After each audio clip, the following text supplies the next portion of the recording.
Go ahead. I started it. Can you guys get your video on now? No. Nope. No. No, none of their videos will go on. Start the recording here. So we're going to record the session today. So if anyone misses this, we can see it afterwards. Welcome, everyone. And thank you for bearing with us in this virtual setting for our 2020 UJA fundraising event.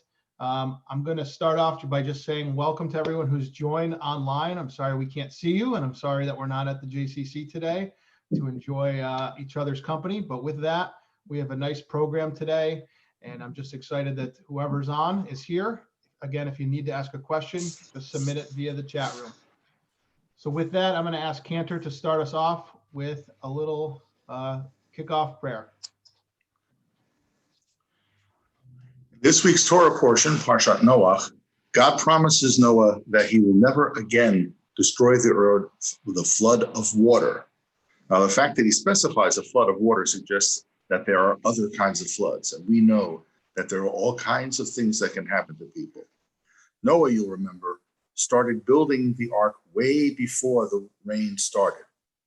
And so we ask that God give us the foresight and the strength so that we may prepare for whatever floods may come our way. Even though we know they may not be necessarily of water, they will be of other types. Giving to the UJA is one of the ways that we prepare for the floods. And I encourage you all to ask for God's help and strength so that we may do what we need to, so that when those floods come, we and our loved ones can be safe. Thank you, Cantor. So with that, just to start off our meeting, I'm going to have Victor just give a little bit of an introduction from the perspective of the JCC and the Jewish Community Federation. So I'll turn it over to Victor. Welcome, Vic. Thank you, Aaron. Good morning, everyone. A Jewish Federation is a Jewish organization in cities with substantial Jewish populations whose purpose is to bring the entire Jewish community together, regardless of how they worship or if they worship, their age or their lifestyles, to cultivate and promote the experience of Jewish traditions, values, and morals, and to show our strong support for Jewish people here and throughout the world. I realize this is a broad definition, but it was meant to be. In the 1930s, Jews helped other Jews find warmth and feed themselves during the Great Depression. And in the early 2000s, Jews were sending money to help take care of the medical needs of elderly Jews who couldn't afford health care both in the United States and the former Soviet Union. And this year, Federation is sending money to Jewish nursing homes to help support them during this COVID epidemic. So this broad definition of Federation allows us to change what we emphasize as our most important needs change. And though our local federation owns a community center called the JCC, our purpose is not simply to provide a place for local residents to play basketball or exercise, although we take pride in this. Locally, we have a staff that provides the finest of preschool education for our children, which includes Jewish learning as part of its curriculum. We have Jewish cultural events each month, including movies, speakers, and a book club. We have Jewish discussion groups and local rabbis teach classes. We celebrate Jewish holidays with a Purim carnival and a Hanukkah party and an occasional Seder. And we celebrate Israel with our annual performance by the Israeli Scouts, our Walk for Israel on Yom HaAtzmaut, and of course, by raising money in our annual Federation campaign. We remember our past with our Sperling Holocaust Memorial Lecture. We're the keepers of several endowment funds that have been set up by past and present members of our community, which provide grants for Jewish education, travel to Israel, grants for Jewish summer camp tuition, and senior programming. And in recent years, as we have seen more financial success, we take pride in our ability to support our sister Jewish organizations to help with such things as security, Jewish celebration, maintenance of cemeteries, and other capital needs. As members of local community organizations, our federation helps build bridges between the Jewish community and other religious communities. We provide supplies to those in need at our seasonal giveaways. We are always there to help make sure our local school systems acknowledge Jewish observance. We meet with Homeland Security and local law enforcement to stay abreast of threats to Jewish institutions. I guess you could say that we are the voice of our local Jewish community.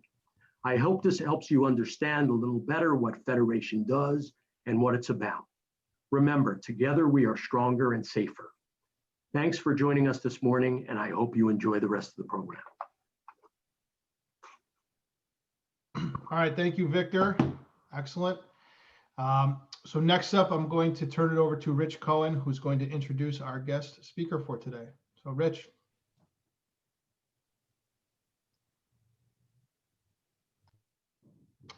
Thanks, Aaron. I'm Richard Cohen, and I want to welcome everyone and thank everyone for joining today. It's my honor to introduce our speaker today, Thane Rosenbaum. Thane is an essayist, a novelist, and a law professor. His articles, reviews, and essays appear frequently in the New York Times, the Wall Street Journal, the Washington Post, Los Angeles Times, CNN, the Daily Beast, and other national publications. He serves as a legal analyst for CBS News Radio and can be seen regularly on various cable news shows. Thane moderates the talk show at the 92nd Street Y, an annual series on culture, which we've had at our own JCC. Thane speaks on world events and politics. He has given public lectures around the world and is a distinguished university professor at Touro College. There, he directs the Forum on Life, Culture, and Society. Thane is the author of The Case for Revenge and the Myth of Moral Justice, Why Our Legal System Fails to Do What's Right. Thane has also published 5 novels, including The Golems of Gotham, Secondhand Smoke, and Elijah Visible. Thane's lecture today will explore current issues in Israel, as well as the relationship between the United States and its longtime Middle East ally. It's my honor to introduce Thane Rosenbaum, and what I would ask is if you have questions for Thane, please put them, I think we're going to do it in the Q&A.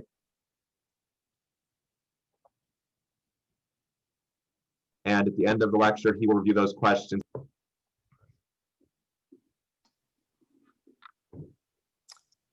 Can everyone hear me? Hi, my name is Thane Rosenbaum. Rich, thank you so much for such a warm welcome. Victor, it was a pleasure hearing from you and inviting me to speak to the Jewish community of Mohawk Valley. I also very much appreciated your remarks a moment ago. In some ways, they reflect what I wanted to begin by saying, is that I think that I want to thank everyone here for being on the Zoom call and for participating with their involvement in Jewish Federation.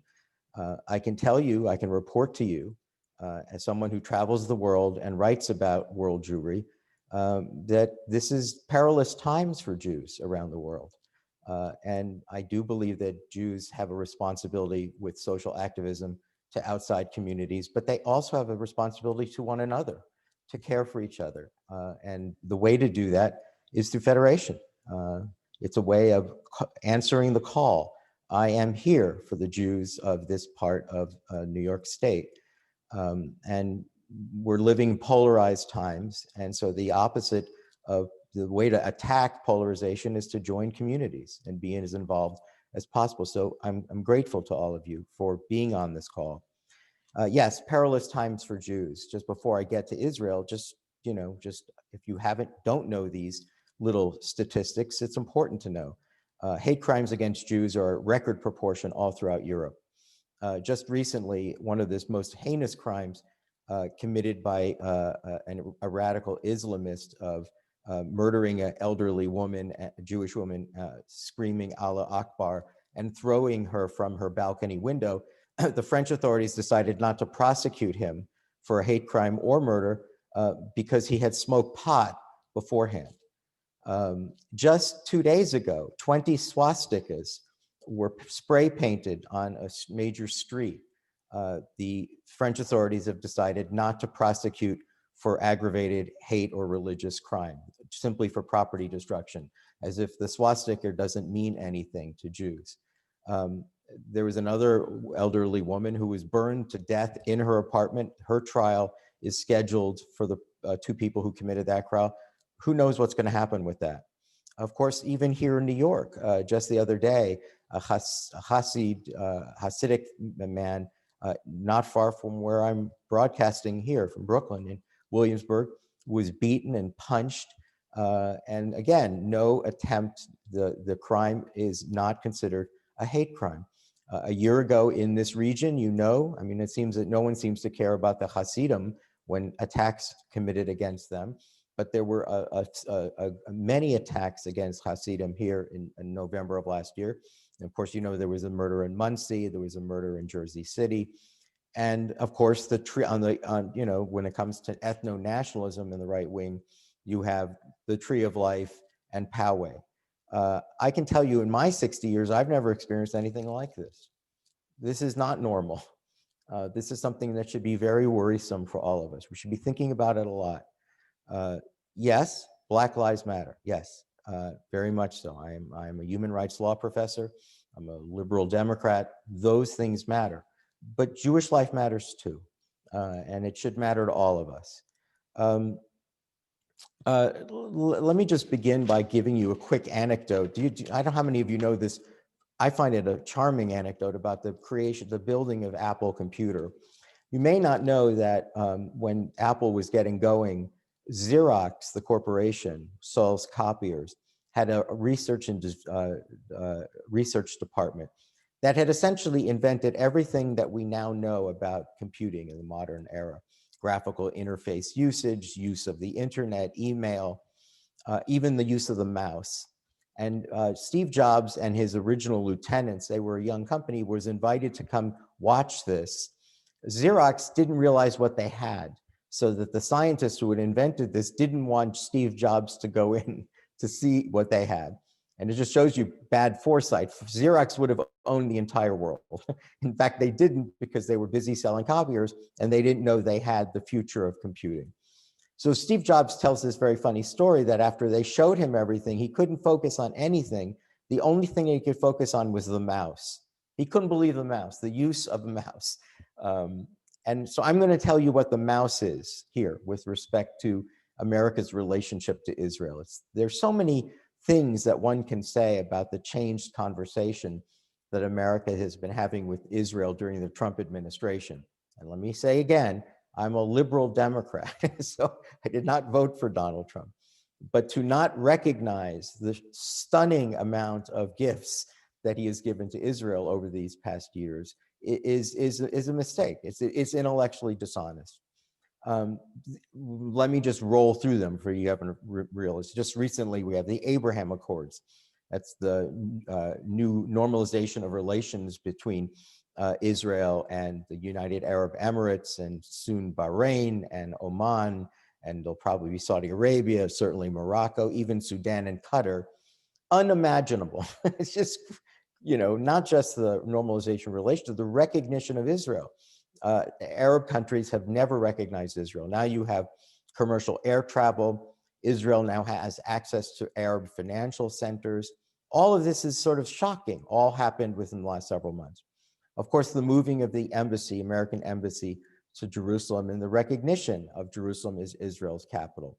All these years, the United States government there's federal statute to actually move the embassy. And this has been going on for several decades now. But every 6 months, each president passed a waiver to forfeit that move for a future date. And they kept doing this every 6 months, delaying the move until this new president decided, why are we delaying? Let's just do it.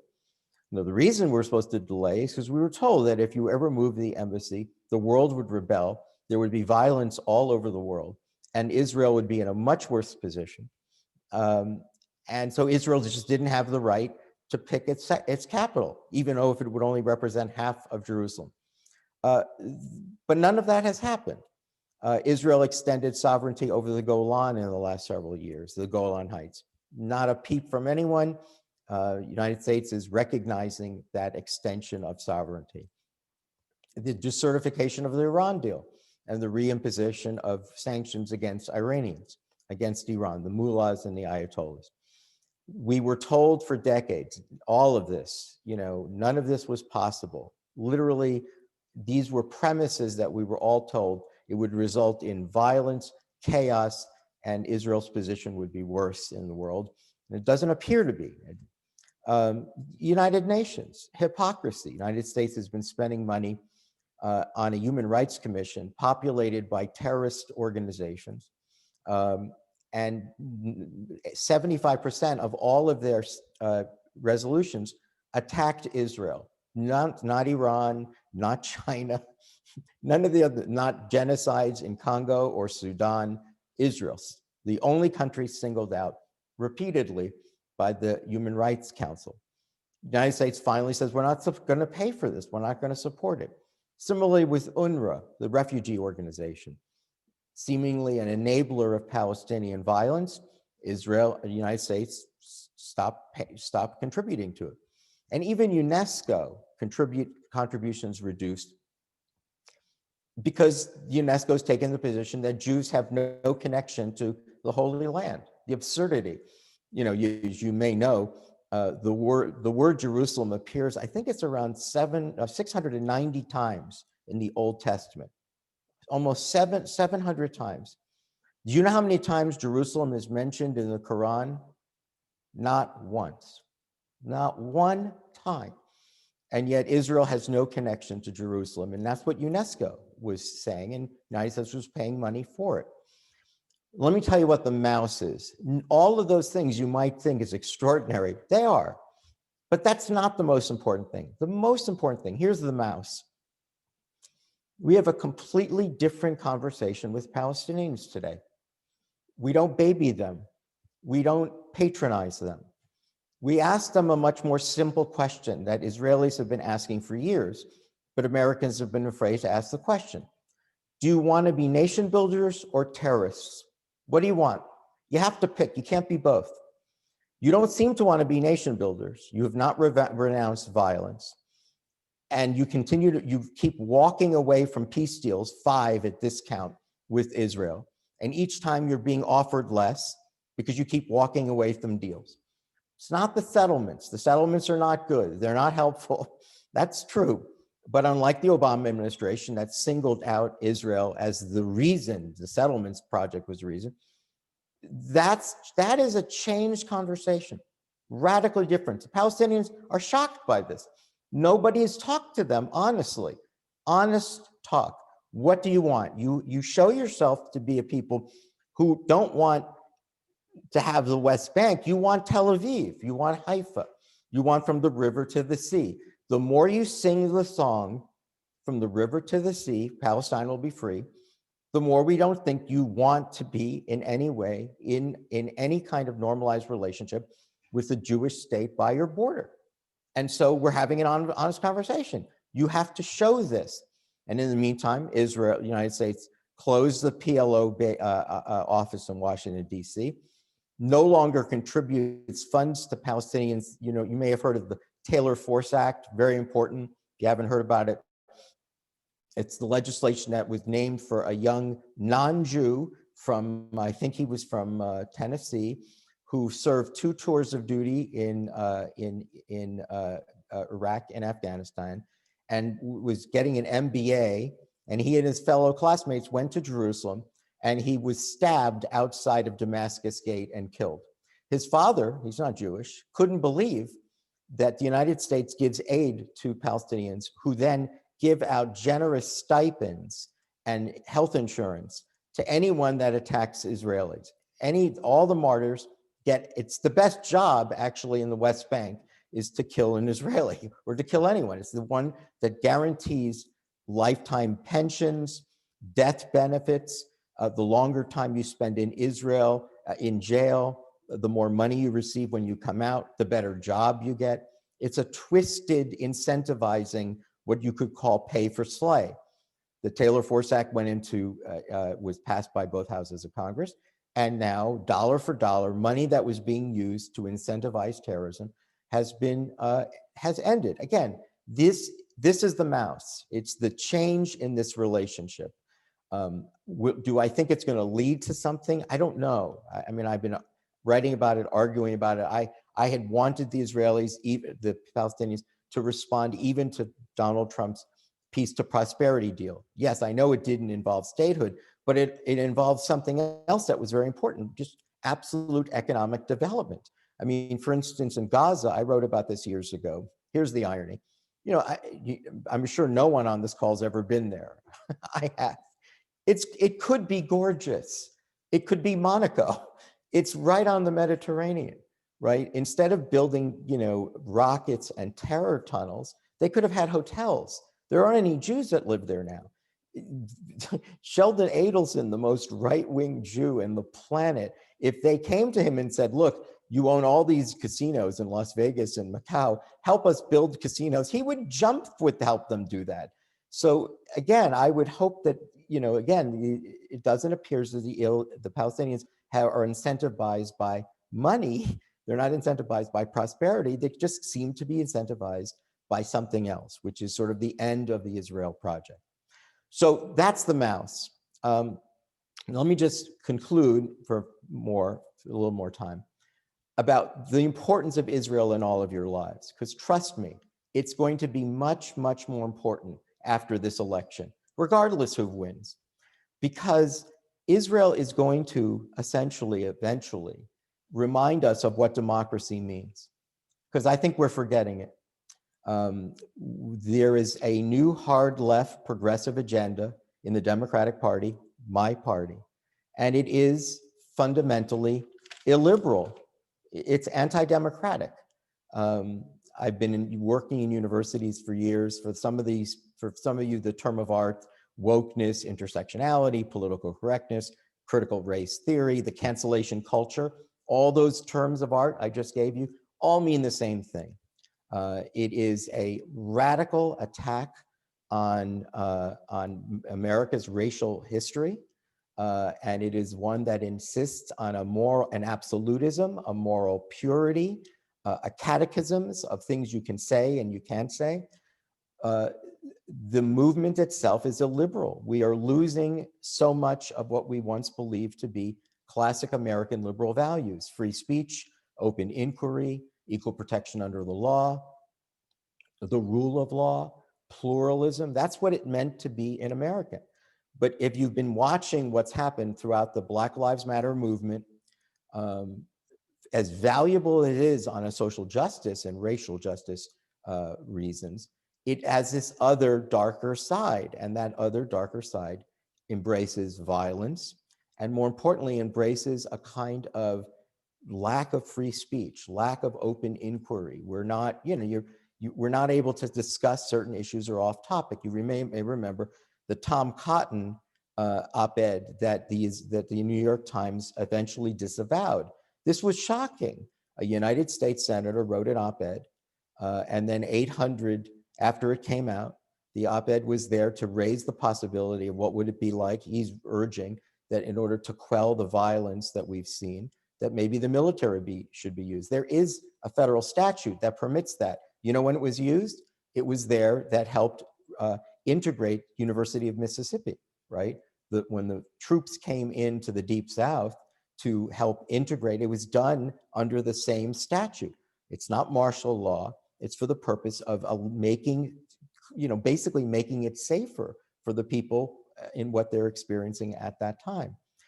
The fact that the New York Times disavowed the op-ed from a United States senator was a dark day in my mind for American journalism. That journalism today, I mean, there is, unfortunately, you could have to call it fake news, but it's clearly polarized views, it's balkanized views, and it appears as if the news are not about what's the truth, but it's about a kind of a moral purity of what lessons we want you to know, and you can only know one. What's the worst part of what we're just seeing of this new hard left, which is, again, why I want to finish up by talking about what Israel is, which is what America's losing. You may have heard that a week or so ago, Alexandria Ocasio-Cortez, AOC, who had been invited to serve as a keynote speaker at a memorial for the assassination of Yitzhak Rabin, in connection also with the 25th anniversary of the signing of the Oslo Accords. It was sponsored by America for Peace Now, You know that organization. It is as hard left on the Jewish piece as you could get. You can't get more left. The only thing you get left is when I used to be the literary editor of a magazine called Tikkun. This is the hard left. It was sponsored by Americans for Peace Now. She was invited to be a keynote speaker. This was not supposed to be just honoring Yitzhak Rabin. It was supposed to be a conversation about a number of things related to the politics and policies of the Middle East, but also the possibilities for change. Because remember, Yitzhak Rabin, it took courage for him to shake Arafat's hand and to, after being a war hero and a prime minister that helped quell, or if not single-handedly quelled the first Intifada, he decided that what we needed to do to quell the first Intifada was morally unbearable. We have to do something else. We have to find a way to make peace. AOC eventually decided not to go, to not make that appearance. To me, this was not only was it a tragic mistake, but it was a very strong indication of what the new hard left is interested in. Because again, it's interested in the world of intersectionality. And in that part, there's just the only interest is to see Israel as a colonialist imperialist power that takes advantage, that has been an oppressor of dark-skinned people. The fact that half of the Israelis are Mizrahi, nobody wants to talk about. The fact that it is the one democracy, vibrant democracy in the Middle East, nobody seems to want to talk about that. And the hard left is pro-BDS. And if you're pro-BDS, what you are is you're opposed to Israel as serving as a Jewish state. You believe in a one-state nation, and you don't believe in a Jewish one. You believe in that there can be 22 failed Arab states in that part of the world, and not one Jewish one. That's what you're saying. You actually believe you can have 21 successful democracy can't exist, but 22 failed Arab states can exist. And what do I mean failed? Failed on any indicia of what's supposed to matter to Americans. Free speech, equal rights, equal protection for women, equal protection for homosexuals. This is basic stuff. People on the left should care about this, right? We should be caring. Wait a minute, you mean women don't have equal rights in 22 Arab states? No, they can get lashed for listening to a radio with a man in a car in Saudi Arabia. No, there's not. Where is the feminist movement supporting their sisters in the Arab world? Where are you? Where are you? All I know is that we're only on one piece. Israel is the worst human rights violator. Let me remind you something about Israel. You can go to watch any rock concert there, and you can be sitting next to Arabs and women can be underdressed. You can see their arms, right? This is a democracy. Tel Aviv, there isn't even a country like this. There's not a city in the United States as openly progressive. In Arab societies, many of them, homosexuals are burned alive, thrown from roofs, hung from cranes. Israel, as a functioning democracy and as such a robust democracy, we don't have newspapers in this country like Haaretz that beat up on our government repeatedly. Peace Now, Arab parties. 20% of the country is represented by Arab parties in the Knesset, by their own democracy. If you go on a bus in Israel, if you go to a lunch counter, if you go to a restaurant, you're sitting with Arabs and Jews. The use of the word apartheid is so outrageous. The use of the word ethnic cleansing is so outrageous. Do you know, a little more tidbit, the Palestinian population has doubled since the occupation, doubled in size. How is that genocide? How is that ethnic cleansing? Do you know what an insult that is to Jews from the Holocaust, or from the Armenians in the Armenian genocide, or for the Congolese in the Congo genocide, or the Cambodians in the Cambodian genocide? To use the same word when a population has doubled in size? This is, instead, we have capitulated to the idea that Israel is a human rights violator instead of being an open and vibrant democracy. And I'm afraid that we're losing that. A lot of, President Trump is hostile to democratic institutions, as we've seen.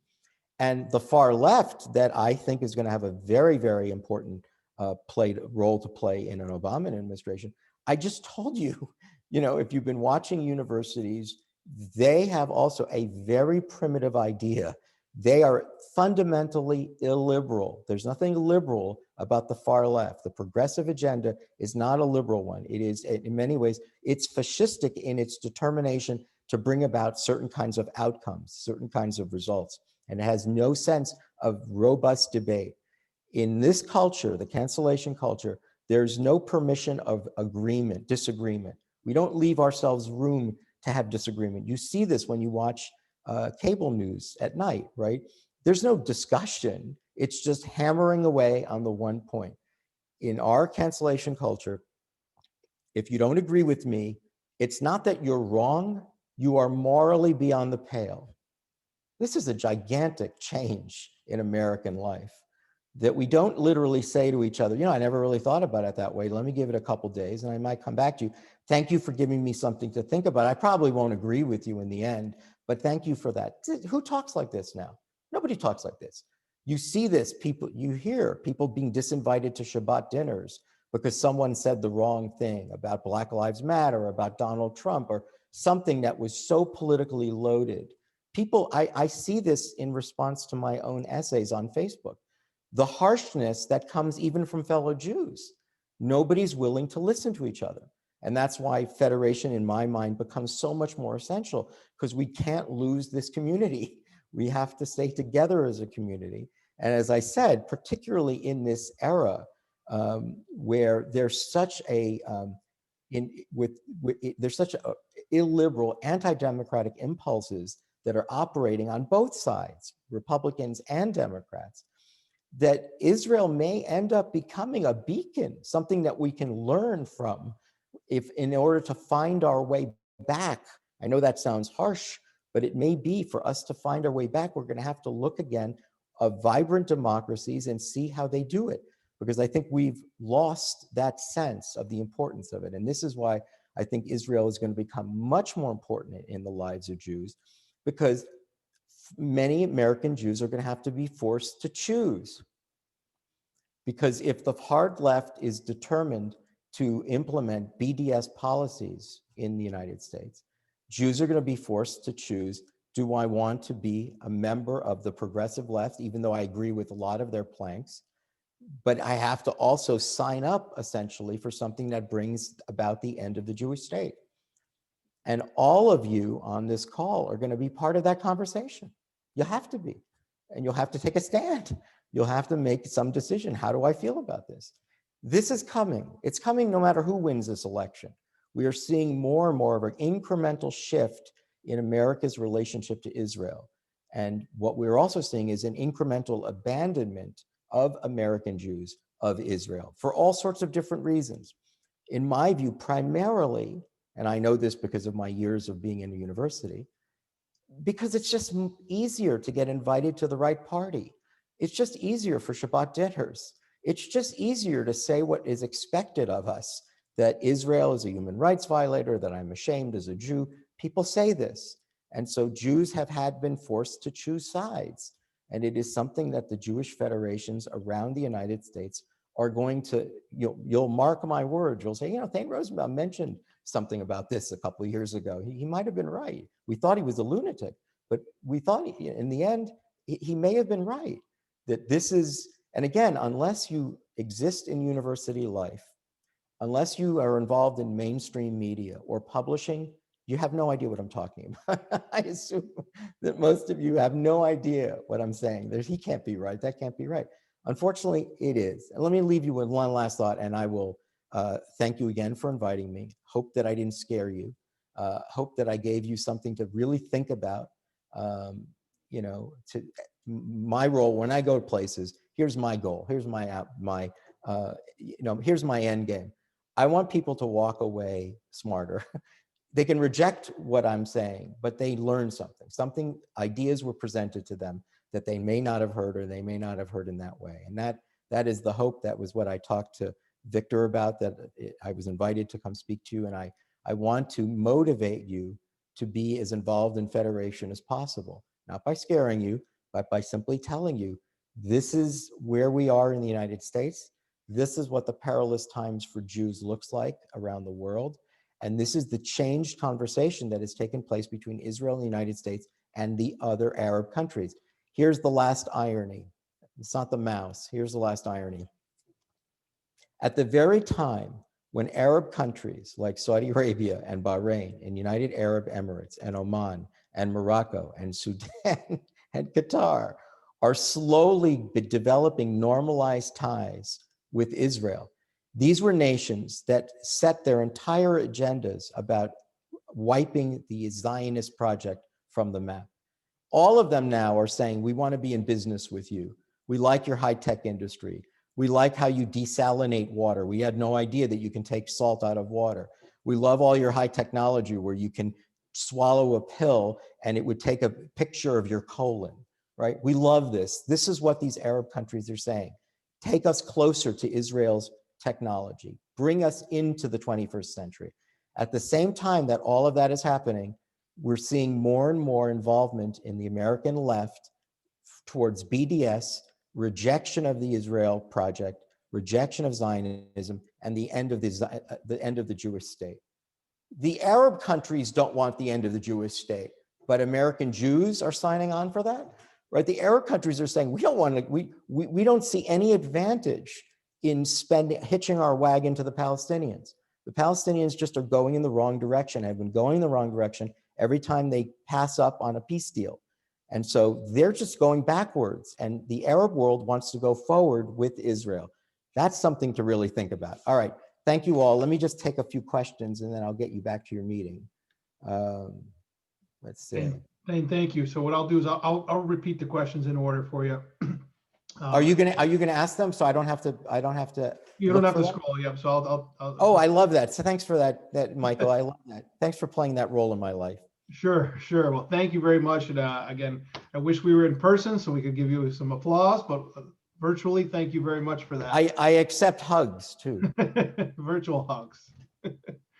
All right. So the first question just asks about your familiarity with a couple of articles, one being titled "Stopped Being Shocked" by Barry Weiss, and "Hatred of Trump Leaders to Liberal Confusion About What to Do." Barry Weiss gets it, and she also doesn't. So that was the question. Well, I have one of the things, I think you mentioned it, or was it Rich, the Forum on Life, Culture, and Society, which I direct. It's folks.org, folcs.org, folcs.org. Our last guest from 3 nights ago was Barry Weiss. So for the person who just wrote that question, I'm very familiar with Barry. I was in conversation with her on Zoom. You can go on it today. It was an incredibly informative conversation. Go to folks.org, look at past events. You'll see our last event was a conversation with Barry Weiss. And it'll give you a nice little completion of today's talk. Yes, in my view, she gets it, but very much like me, she left the New York Times because she had to leave the New York Times because of what I just told you. There's no room there for a Barry Weiss. Bret Stephens is still there for now. For now, I don't know. I don't know what'll happen in 6 months. 2 years ago, I predicted that both Barry and Bret would be gone. All right, I'm half right. Yes, there's no free speech, and there's certainly no free speech that has any intellectual honesty with respect to Israel, or any intellectual honesty when it comes to challenging the premises of the new left. Again, look, I don't,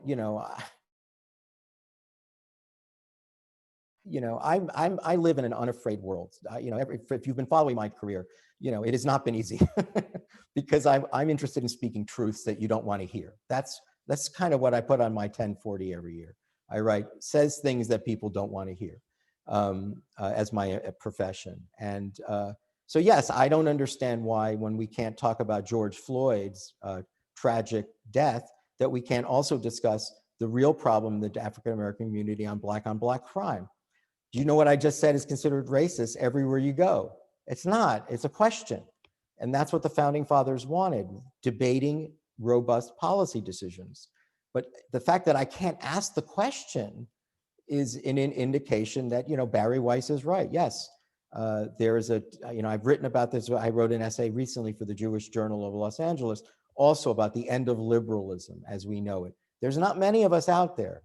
Barry Weiss is another one who's making this same point. The vast majority of people will do something else. You want it is? I've written about this too. I call it moral narcissism. Are you ready? It's called moral narcissism. Look at me. I'm Jewish.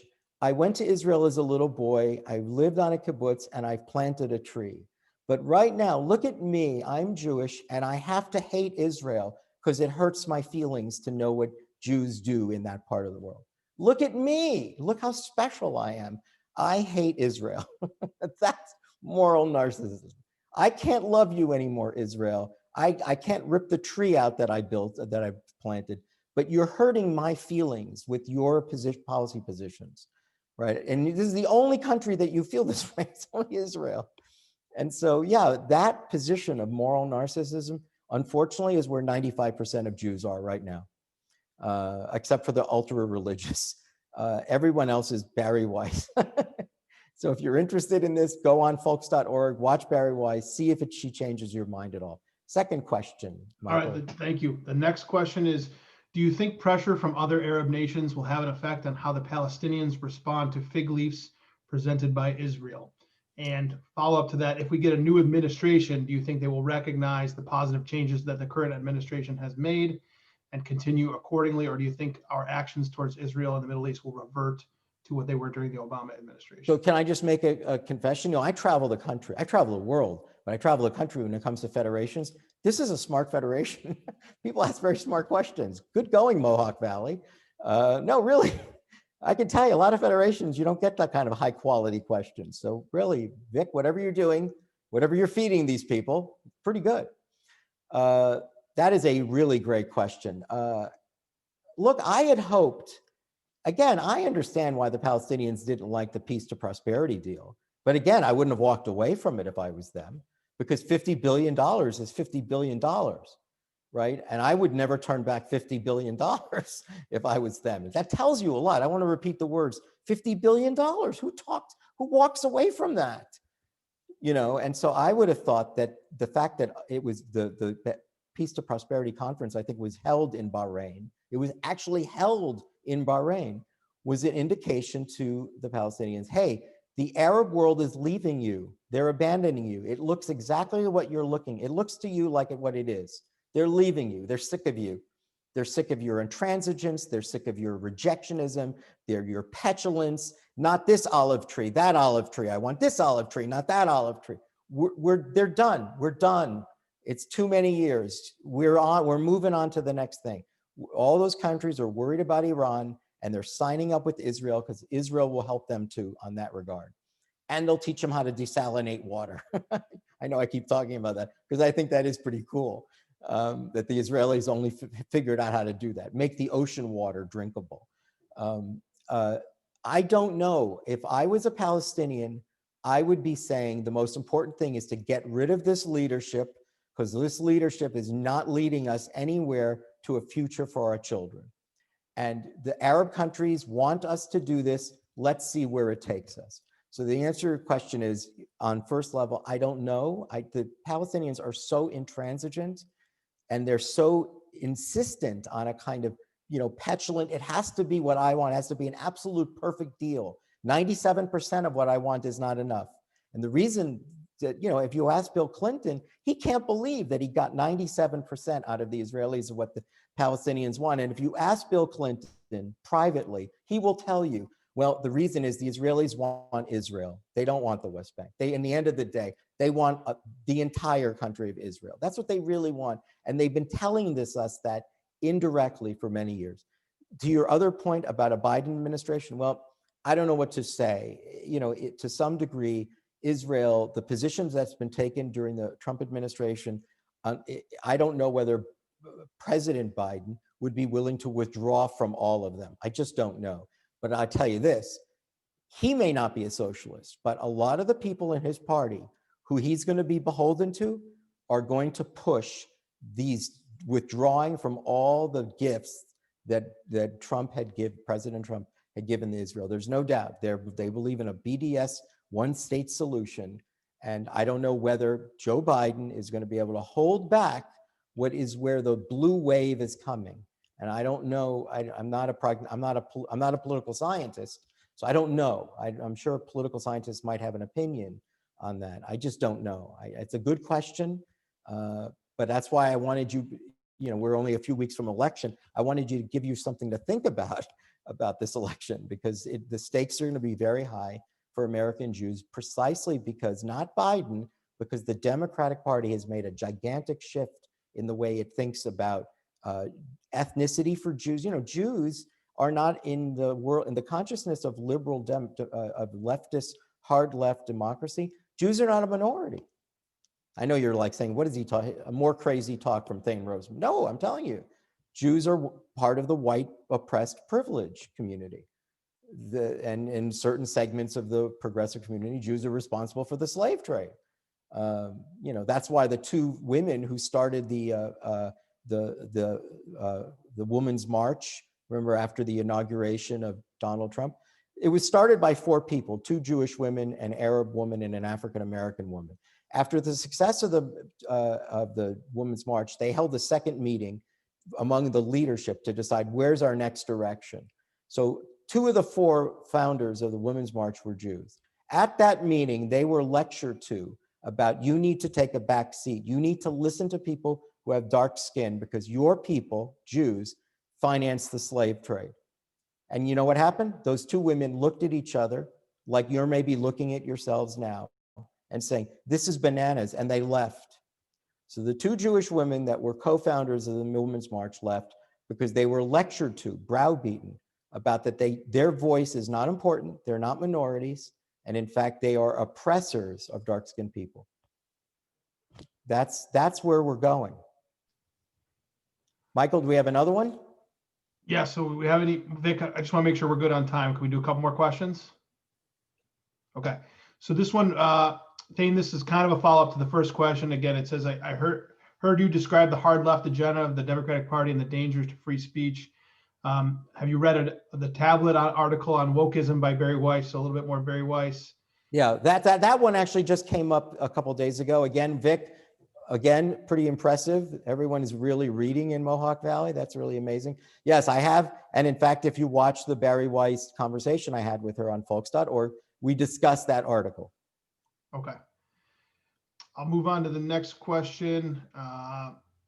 How do BDSers rationalize boycotting Israel while at the same time utilizing Israeli technology such as Waze? Yeah, it's true. Where would we be without with Waze?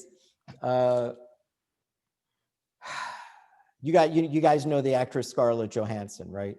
Everybody knows Scarlett. So she's half Jewish, I understand. She was, you may know this story, anecdote. If you're not, it's a great anecdote. She was a global sponsor for, what was that name of the SodaStream? SodaStream. SodaStream was an Israeli company with its factory was in the West Bank. Remember I told you before, the best job you can get in the West Bank is to kill Jews or commit some act of terror, because the Palestinians incentivize killing crimes against by giving bonus payments, lifetime pensions, death benefits, insurance for your family, and education benefits for your family. It's the best job you can get in the West Bank, except for one other job. You know what it was? SodaStream. SodaStream used to manufacture right out of the West Bank, and the BDS community decided that you could not support SodaStream because it operated in the West Bank, and more than half of its employees were Arabs. Yes, Palestinians. And you know what? They had the highest per capita income among all the Palestinians living in the West Bank, and certainly in Gaza. Number two, Jews and Arabs had lunch sitting together. They actually befriended each other. It was really a model of what that world could look like. It was called SodaStream. The BDS community insisted that everyone needed to boycott SodaStream. They went to Scarlett Johansson and they said, since you're the global sponsor and your face is well known, surely you understand that we have to boycott Israel. We have to boycott Israel. And Scarlett Johansson said, no, we don't. We really don't. We don't have to do anything like that. I'm half Jewish. I'm a courageous enough half Jew that I don't get bullied by thugs. Sorry, I'm not going to be bullied. And Scarlett Johansson literally told them, take a walk. And you know what else she said? Take a walk to the West Bank, because you'll see the Jews and Arabs who work in SodaStream are friends. They go to parties together. They have lunch together. They drive home together. This is the model of what we want. The BDS movement worked. SodaStream now is in Greater Israel. All of the Arabs that worked in the West Bank for SodaStream are now unemployed. You okay with that? You would think that the BDS movement would say, we can't make those Arabs unemployed. They had the best jobs in all of the West Bank.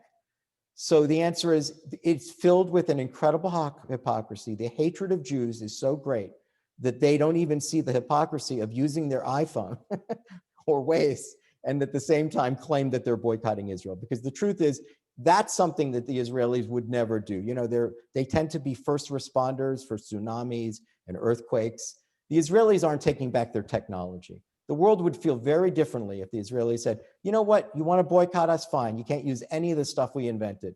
We've won all these Nobel Prizes. You can't use any of it. That's not what Jews do. And so the answer is, yes, everything about BDS is hypocritical. Why are they singling out the one democracy among all alleged human rights violators? There's only one democracy.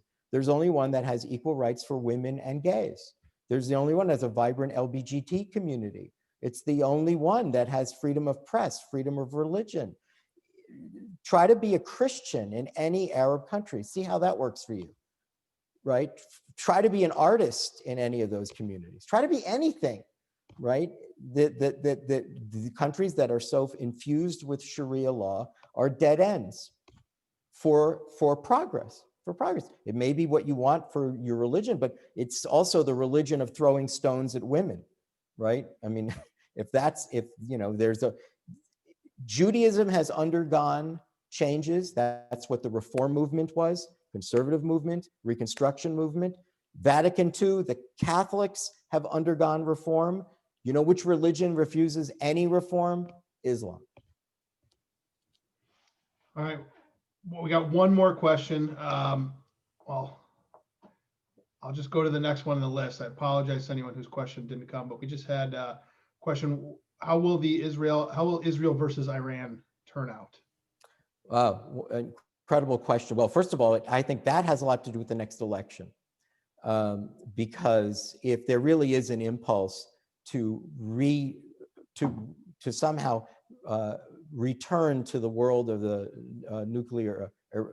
the Iran deal, and to go back, look, the sanctions were working before. This is what Netanyahu was saying, and he was right. Sanctions were working, and we abandoned the sanctions. We entered into an Iran deal. We gave them billions of dollars of cash, and then it wasn't until the next administration that we decertified the Iran deal and we reintroduced and reimposed sanctions. I am of the view, remember, here's something that didn't happen during the Obama administration. Remember Arab Spring? Well, Iran had a green revolution, and it was the closest they had come to toppling the Ayatollahs, and we abandoned them. In my view, that was not of the finest day of the United States.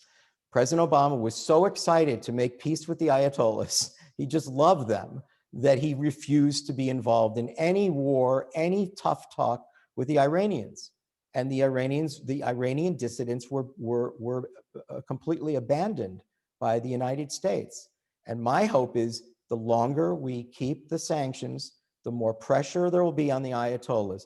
Can I remind everyone some history? I'm not that old. The revolution, the Islamic Revolution, started with the taking of American hostages. I know you don't want to think about that, can't possibly think about that. It's politically incorrect. That's how it started. It started with the taking of American hostages for over a year, right? I know you might not remember this, but that's how it happened. The mischief, the global mischief of the Iranian regime is toxic. The world is worse off by having them in charge of that country. And the more pressure you can put on them to get the people of Iran to topple the Ayatollahs in the same way that they toppled the Shah of Iran, the world will be much better off. And anything the United States does to allow Iranian to pump oil and sell to Europeans, the worse the world will be off. And no deal will stop their nuclear ambitions. None.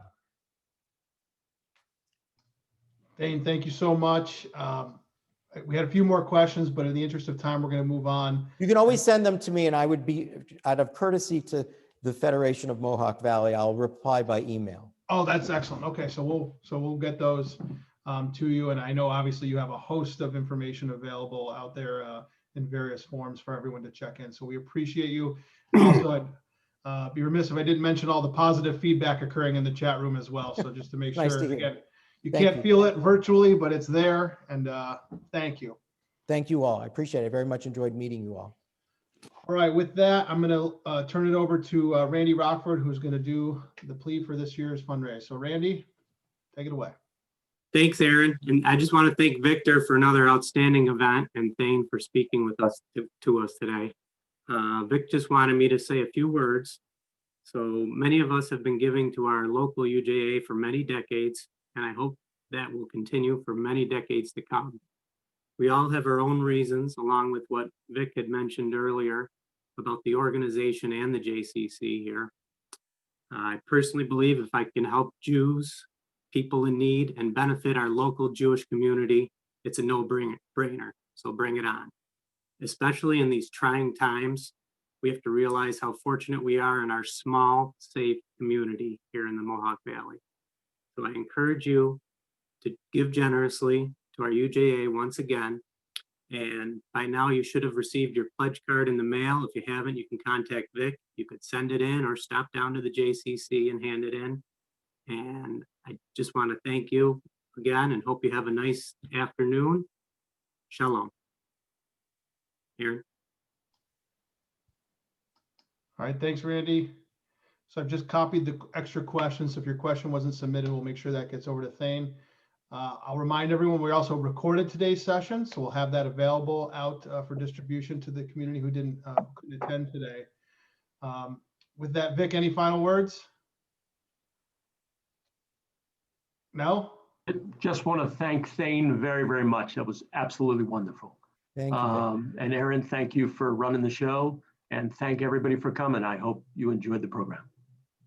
All right, everyone, thank you very much. Again, if you didn't get your question answered, we'll get that to you and we'll get the recording up. And thanks for everyone for doing this virtually. We hope to see everybody soon. Thanks, everyone. Bye-bye. Thank you. Bye, thank you.